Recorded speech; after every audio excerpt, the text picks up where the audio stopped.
Alright, today I'm going to be talking about Xenoblade 2's ending again, so, this is going to go over great and have zero controversy in the comments at all, especially how it's been like a year since I've talked about it, and the last time I said I didn't care for it a lot, so, this is going to be a fun time. Also, I think I should still warn you that there are going to be spoilers for Xenoblade 2 in this video that talks about the ending of Xenoblade 2. I shouldn't have to do this, but someone's going to be stupid enough to still go in and get themselves spoiled despite reading the fact that it says end in the video title. Although, also, more genuinely, there are going to be some spoilers for Xenoblade 1 and for Torna as well. On the bright side, the ending has grown on me a bit since the last time I talked about not liking it, and as such this video is going to be two parts. The first one is going to be going through the ending cutscenes, talking about things, explaining why certain things changed my mind and all that, as well as just explaining a couple things in general. And then, part 2 is going to be something that would have originally constituted a video called Malos Lives, but I decided that titling something that would be too spoilery, so I just threw this additional first part onto it, so I'm actually not sure how long this video is going to be. But anyway, let's just launch straight into it, because this has been a long enough intro as is. First off, finishing Malos is suitably epic for ending this game, and it also has a rare good Rex scream in the dub, so there's really nothing to complain about here. Except for the fact that when you use Numa's level 4 special in battle, it plays a super compressed version of this cutscene instead of a properly rendered version, or like playing it out as an animation in real time, so it looks really bad, but whatever. All the artifices Malos had attacking the Titans, stopping function as soon as the conduit disappears, is even more Xenogears than a lot of the other stuff in Chapter 10, which has already been pretty Xenogears, like the most Xenogears since Xenogears itself, so that's pretty Xenogears. Malos' actual death scene is quite interesting as well, which will become a bit important later on, and after that, Morag hints at being unfulfilled in life still, and Zeke comes out with the usual passing the torch to the next generation thing that you'd expect from a game like this, which ties a couple themes up, but does also suggest that not all the characters have finished their arc and are still growing despite all this they've been through.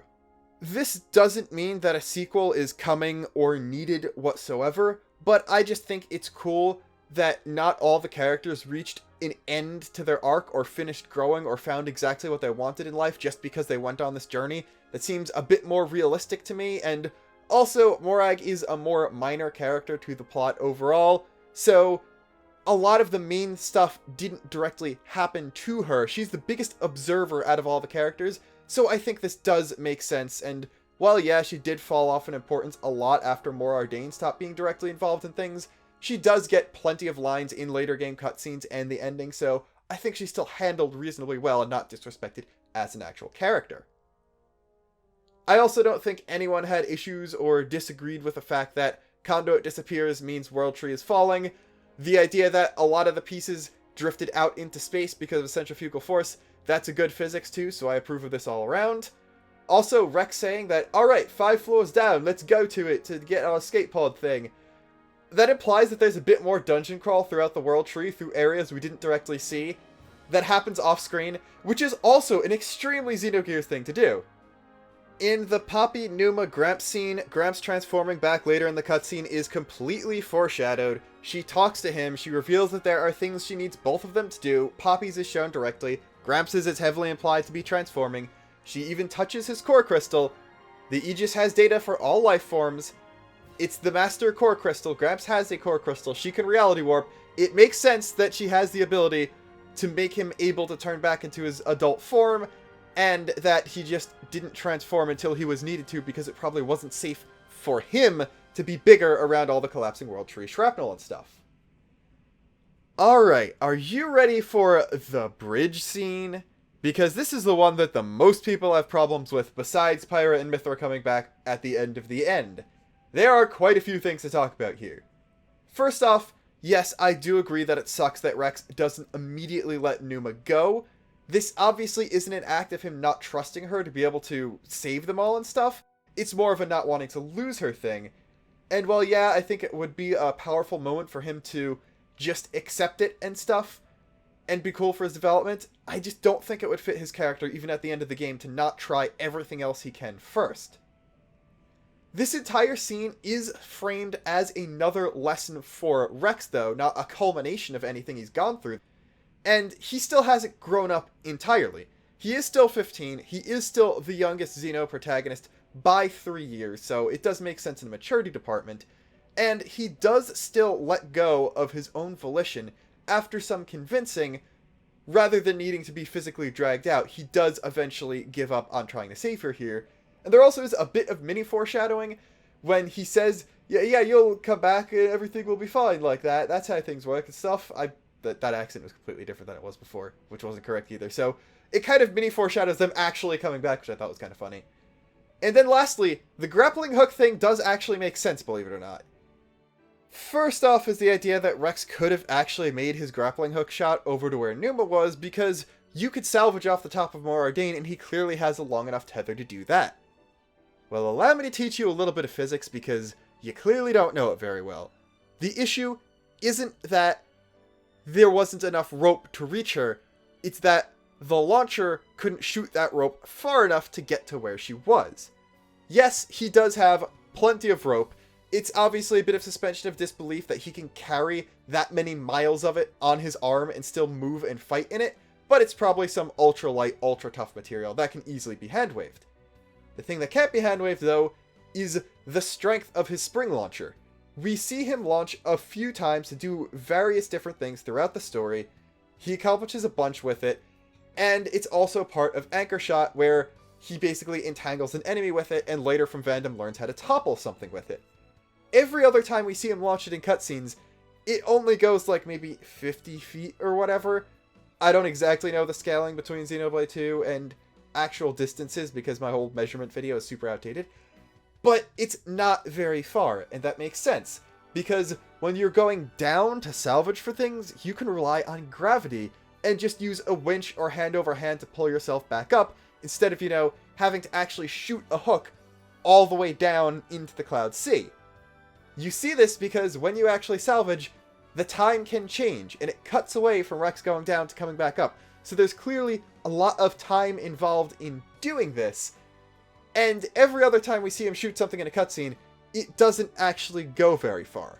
Sure, in some scenes it does look like he's basically close enough to Numa where he could have jumped the gap without popping the grappling hook if he really tried, but the wider shots do show that it is a significant distance, and it is a bit further than a lot of the other times he's shot the grappling hook before. The closest call is probably when he shoots it up to the Titan ship, because that's a pretty decent distance, and it's vertical instead of horizontal, which should probably decrease the distance he's able to shoot, but even then, it's still far, far smaller of a distance than the actual bridge gap. Also, I think people are forgetting that Numa is a reality warper. She could have just subtly affected the distance Rex's grappling hook could have shot for that one shot, so he missed it. That's entirely a possibility too. The other thing about the scene is that people are saying, oh, there's a curved path there. He could have actually run around and gotten her without having to grappling hook or ask Poppy or anything. But some of the wider shots, in addition to showing the actual distance between the two sides of the bridge, also show that those curved paths do reach other doors on the side and don't connect to the side where Numa is at all, so that wouldn't actually work. One other thing that's not really part of any of the arguments people have about why this part of the scene is bad is that Zeke says one of his few good serious lines. He's the kind of comic relief character that is comic relief 95% of the time, but when he does actually say something serious, it's usually something good or profound. Also, in my script here, I just have the words, Poppy has the big cute. This doesn't really connect to anything, but it's true. After this, Rock gets completely shafted yet again by the story, because for some reason, Rex has his old scrap sword instead of Rock's scythes, despite without Numa, Rock is basically Rex's main blade, but whatever. I think that this scene is slightly more pre-rendered than the other ones, so they might have just not wanted to have the hassle of Rock's weapon not working or something, because of the different models for it, but I don't know. Gramps' rift is almost certainly a rift in the Cloud Sea, not a rift in dimensions or anything, meaning New Elysium is on Aura/Earth. Mora even talks about Klaus saying restore the world when she sees it, and Rex says that Elysium was here all along, i.e. this island was always underneath the Cloud Sea, but further away from the World Tree than the Great Void and Land of Moritha.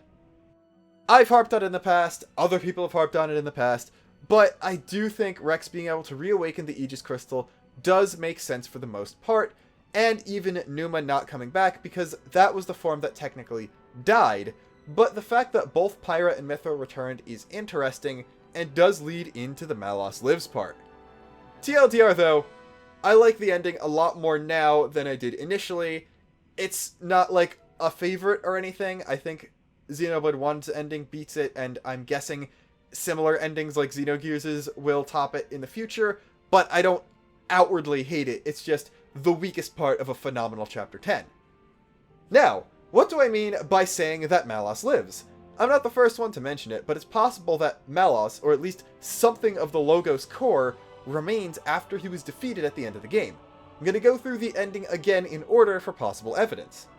First off, when Malos dies, he's shown with a damaged and flickering core crystal, as well as parts of his body disintegrating exactly as shown during both the flashback of his defeat 500 years ago and the actual scene of that happening in Torna.